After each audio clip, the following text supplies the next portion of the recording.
cargo. All passengers aboard? Cargo secured. All passengers boarded, sir. All hands stand by. Engine room, reverse 1/4. Bowman, cast off bow line. Aye, aye, sir. Bow line away. Engine room, ahead 1/4. Sound last bell.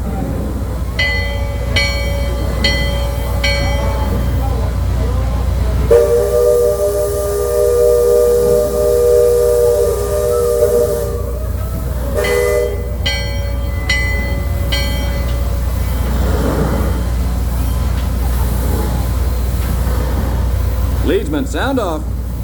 Give me a depth reading by the mark. By the mark. Halfway. Mark 1. Mark Twain. Mark 3. Mark 4. Deep 4. Ocean deep. Mark 4. Engine room, ahead 3/4. Stand by. Steady as she goes. Captain? Welcome aboard the Liberty Belle. I'm your captain, Horace Bixby, and my pilot with me here on the Texas deck is a young cub that goes by the name of Sam Clemens. He's marking his 100th voyage down the river today with nary a calamity on his watch so far. Sam knows this river like his own backyard. Sam, tell our guest everything you know about this river. Well, now, I always figure it is better to keep your mouth shut and appear stupid than to open it and remove all doubt. But I will tell you this. I love this river more than anything else. I've loved this river even from the time I was a toddler back in Missouri.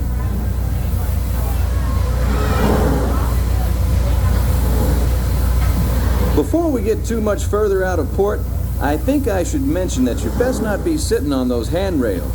They're the only thing between you and the river, and the river don't always take kindly to uninvited guests.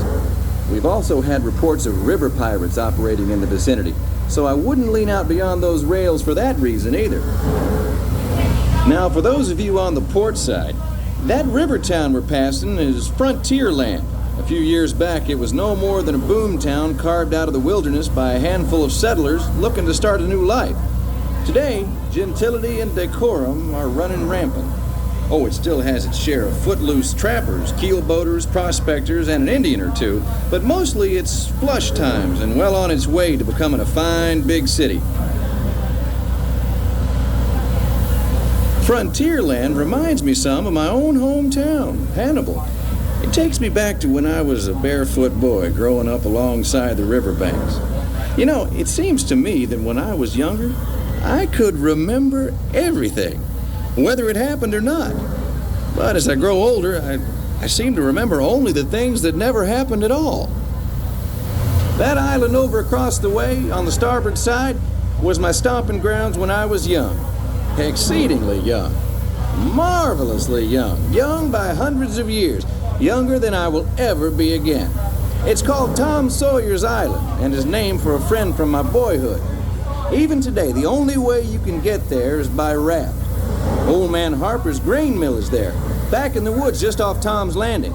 And that's Muff Potter's pond and his windmill. We almost hanged Muff once. And there's Huck's Landing. I always did like Huck. He could swear just wonderful. He and Tom and I spent most of our wild and reckless youth exploring that island. Lots of caves, lots of adventure, if you know where to look. And we all knew where to look.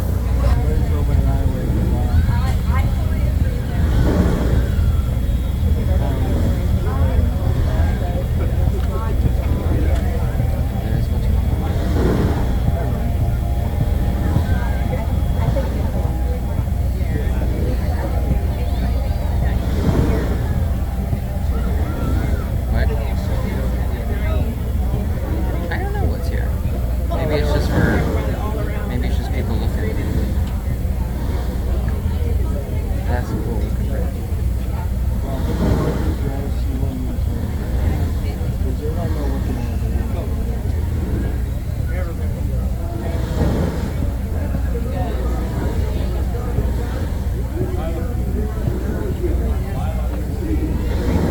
That's Superstition Bridge. It connects the big island to the little one. And if you follow the Wilderness Trail there, it'll lead you right up to the gates of Fort Langhorne. It's the last trading outpost before we head into Indian country.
Well, I'll be. Look who's drifted out of the bayou. Off to port, Captain. It's Beacon Joe. Old Beacon's been marking this river for longer than I can remember. Every time the river cuts a new channel, Old Beacon puts out a marker to let us know whether it's safe to travel or not. However, Sam here has been bragging that if push came to shove, he could navigate the Liberty Belle on a heavy dew. Isn't that so, Sam? Well, I was born humble, Captain, but mostly it's worn off.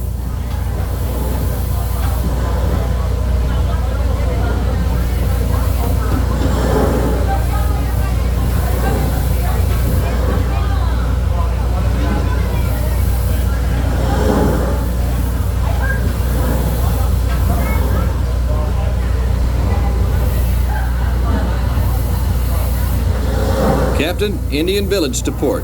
Now that's something you don't see much out this way. That's an Algonquin Indian village.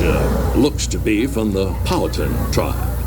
Usually they stay further east. I've seen Seminole and Miami this far west, and of course Shoshone, Blackfeet, and Crow, but I've never seen Algonquins out here. Lots of game out this way. I've seen moose and deer and plenty of other critters along the shoreline. Could be why the Powhatans are out this far. Just following the food trail.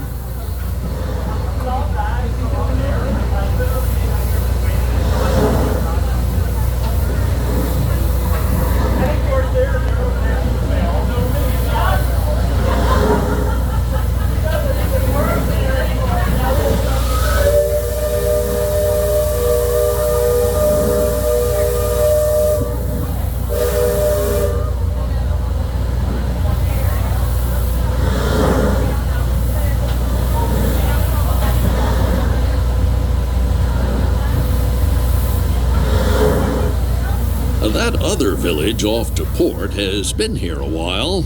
Most of the Indians along the river don't quite know what to make of our steamboat. They call it Penelor, which means fire canoe, because of the smoke and sparks pouring out of our topstack.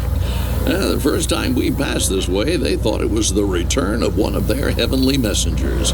They said our riverboat was a comet of the sun.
Attention deck watch. Shoals to port and starboard.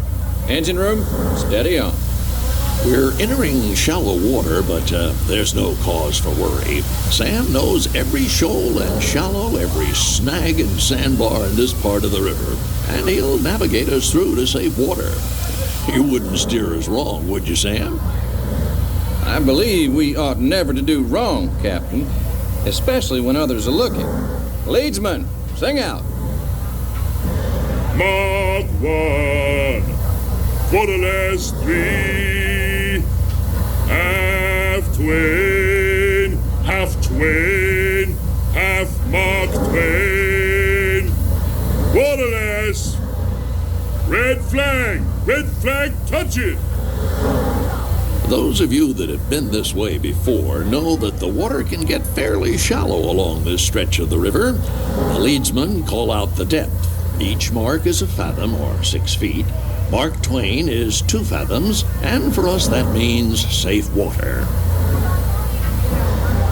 Captain, we're passing Cutthroat Corner.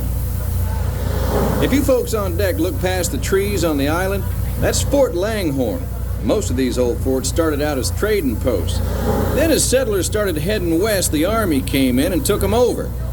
My feeling is, these days, there's a lot less frontier and a lot more civilization than is truly necessary.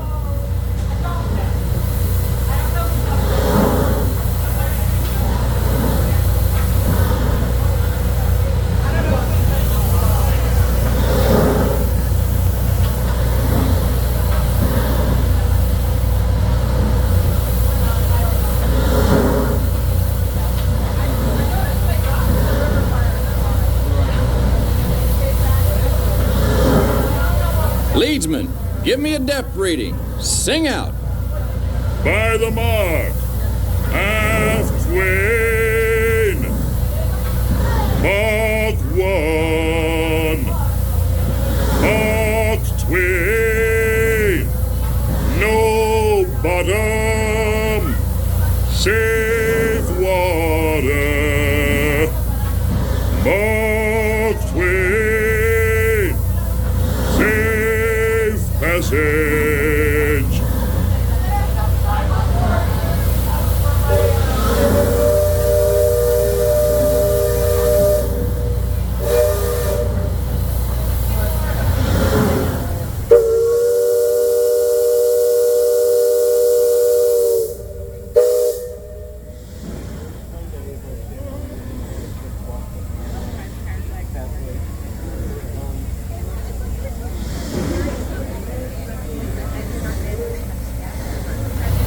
You see that brick mansion back over yonder there in the woods?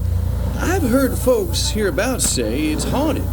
They say it was built on sacred Indian burial grounds, so now it's filled with spirits. If you ask me, I'd say the ones telling those tales are the ones filled with spirits. If you want proof, just ask them. They got it. About 100 proof, I reckon. And whatever you do, don't strike any matches if they aim to breathe in your direction, or you won't just be seeing ghosts, you'll be joining them.